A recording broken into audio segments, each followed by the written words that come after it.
আসসালামু আলাইকুম। Blog with Mimi and আবির চ্যানেলে আপনাদের স্বাগত। তো আপনারা সবাই কেমন আছেন? আশা করি যে যেখানে আছেন সকলেই ভালো আছেন। তো আমিও ভালো আছি।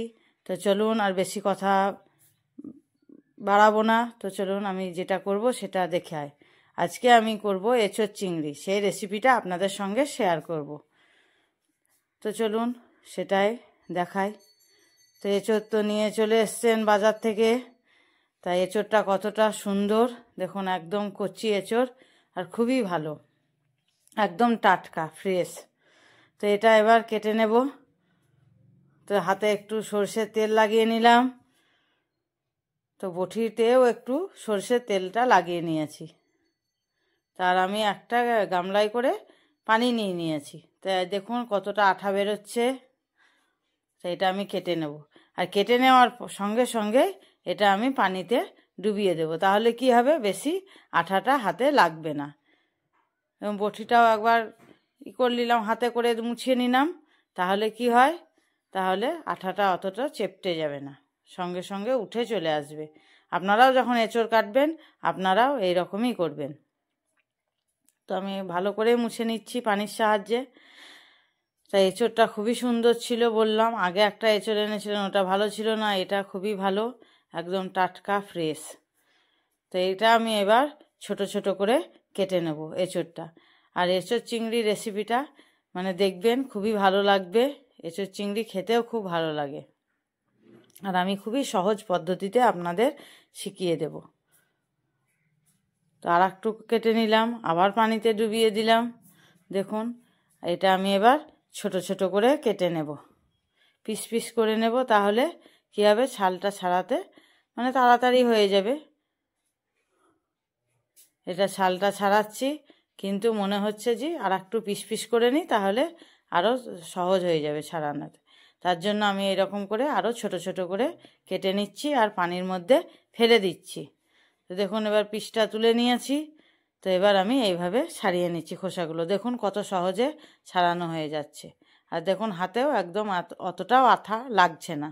তো দেখুন এইভাবে করে আমি ডুমো ডুমো করে পিস করে নিলাম। দেখুন পিসটা কত সুন্দর করেছি, একটু বড় বড়ই করেছি, আপনারা চাইলে ছোট ছোট করে নিতে পারেন, সেটা আপনাদের ইচ্ছে, কিন্তু আমি খুব বেশি ছোট করলাম না। তো আমি সবগুলো এইভাবে করে কেটে নেব।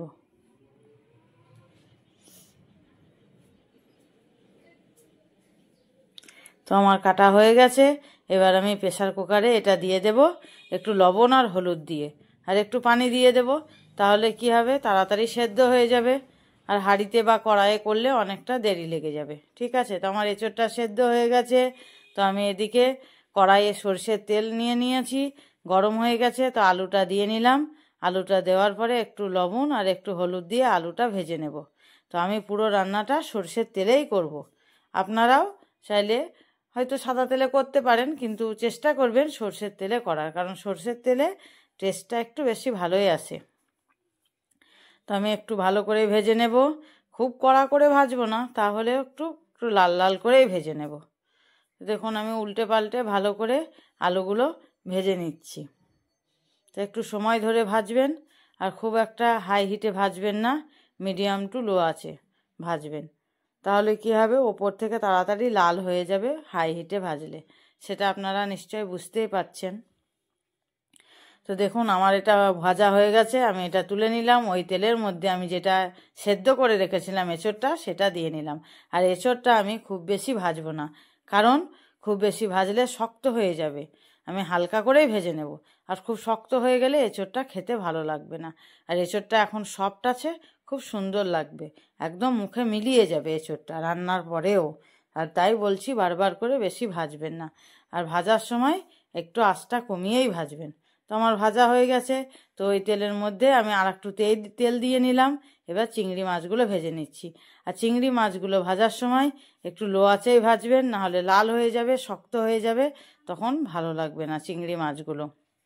তো সরি, কিছু মনে করবেন না, আমার কারেন্ট ছিল না বলে আমি দেখাতে পারিনি আপনারা দেখতে পাবেন না বলে মশলাগুলো দিয়ে নিয়েছি। তো আমি ওই চিংড়ি মাছটা তুলে নিয়ে ওই তেলের মধ্যে আমি কিছু গোটা ফোড়ন নিয়ে নিয়েছিলাম, যেমন জিরে, তেজপাতা, এলাচ, দারচিনি আর লবঙ্গ। ওটা দেওয়ার পর আমি পেঁয়াজ কুচি দুটো ভেজে নিয়েছি। আমি অল্প করে পেঁয়াজ কুচি দিয়েছিলাম, কারণ পেঁয়াজের পেস্ট ব্যবহার করব বলে। আপনারা যদি পেঁয়াজের পেস্ট না ব্যবহার করেন তাহলে আপনারা বেশি করে পেঁয়াজ কুচি দিয়েই রান্না করে নেবেন, তাতে টেস্টের কোনো হেরফের হবে না। তো আমি এগুলো দিয়ে নিয়ে তারপরে পেঁয়াজের পেস্ট, আদা রসুনের পেস্ট দিয়ে নিয়েছিলাম। আর আমি 3টে ছোট ছোট টমেটো দিয়ে নিয়েছি। টমেটোটা স্কিপ করবেন না, অবশ্যই দেবেন। তো দেখুন আমি এগুলো দিয়েছি। আর আমি হলুদ গুঁড়ো, লঙ্কা গুঁড়ো, জিরে গুঁড়ো, ধনে গুঁড়ো, একটু কাশ্মীরি লঙ্কার গুঁড়ো দিয়েছি, একটু যাতে কালারটা ভালো আসে। ঠিক আছে, তো আমি এগুলো দিয়ে ভালো করে নাড়াচাড়া করছি। তো নাড়াচাড়া করার পরে দেখুন একদম কত সুন্দর, এটা যখন গলে যাবে, টমেটোটা তেল ছেড়ে আসবে, তখনই আমি সেদ্ধ করে রাখা এঁচোড়টা আর আলুটা দিয়ে দেব। তো মশলাটা কষানোটা মেন, মশলাটা যতই কষাবেন ততই ভালো হবে। ঠিক আছে, যখন পেঁয়াজটা ভাজা ভাজা হয়ে যাবে তখনই আপনারা গুঁড়ো মশলাগুলো দিবেন। তো গুঁড়ো মশলাগুলো যখন দেবেন তারপরে আপনারা পেঁয়াজের পেস্ট আর আদা রসুনের পেস্টটা ব্যবহার করবেন। দেখুন আমার টমেটোগুলো গলে গেছে। এবার আমি দেখুন তেলও ছেড়ে দিচ্ছে। তো এবার আমি দিয়ে দেব এঁচোড়, সেই সেদ্ধ করে রাখা ভেজে রেখেছি সেই এঁচোড়টা আর আলুটা। তা আমি একটু খুন্তির সাহায্যে টমেটোগুলো গলানোর চেষ্টা করছি। গলেও গেছে যেহেতু, তবুও একটু ম্যাশ করে দিচ্ছি, তাহলে বেশ গ্রেভিটা ভালো হয়। ঠিক আছে, তো আপনারাও এইভাবে করে নেবেন। তো আমি আপনাদের কাছে আবারও ক্ষমা চেয়ে নিচ্ছি, আমার কারেন্ট ছিল না বলে আমি ওটা দেখাতে পারিনি, কিন্তু আমি মুখে সুন্দরভাবে বলে দিলাম, আপনাদের কোনোই অসুবিধা হবে না রান্না করতে।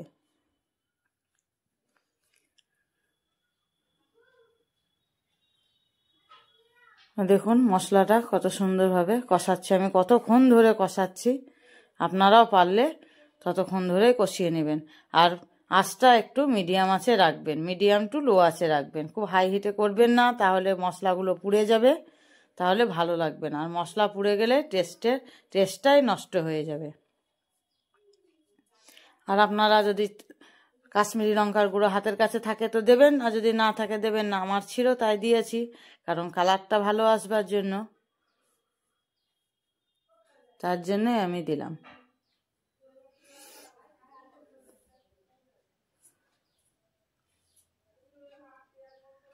দেখুন আমি কত সুন্দর করে মশলাটা কষিয়ে নিলাম। একদম ফুটছে মশলাটা, তেলও ছেড়ে দিয়েছে।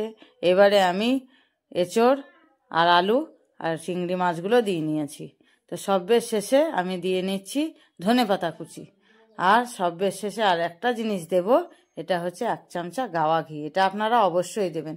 তা আমার ভিডিও যদি ভালো লেগে থাকে অবশ্যই আমার চ্যানেলটিকে সাবস্ক্রাইব করে দেবেন, প্লিজ প্লিজ প্লিজ। আর আমার পাশে থাকবেন, আর বেল আইকনটি টিপে দেবেন, তাহলে আমার ভিডিও ছাড়ার সঙ্গে সঙ্গে নোটিফিকেশন চলে যাবে।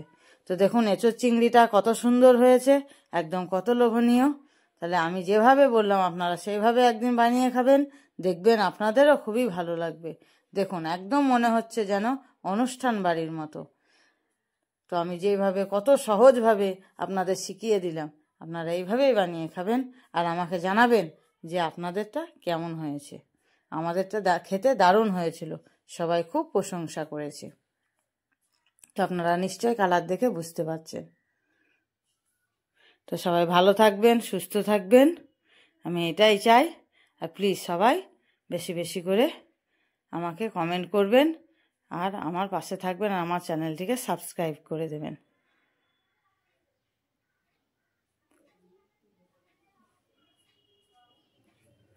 নিশ্চয় আপনারা বুঝতে পারছেন। আমি আর খাওয়াটা দেখালাম না, আমি এটা গরম ভাত দিয়েই খেয়েছিলাম, তা আপনাদের আর আমি দেখালাম না।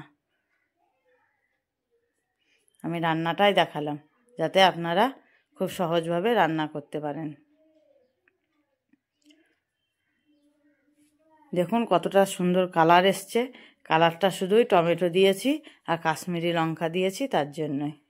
তো আপনারাও পারলে আপনারাও অবশ্যই দেবেন, স্কিপ করবেন না। টমেটোটা তো একদমই স্কিপ করবেন না, আর কাশ্মীরি লঙ্কা গুঁড়ো যদি না থাকে তো দেবেন না। তো টাটা, সবাই ভালো থাকবেন।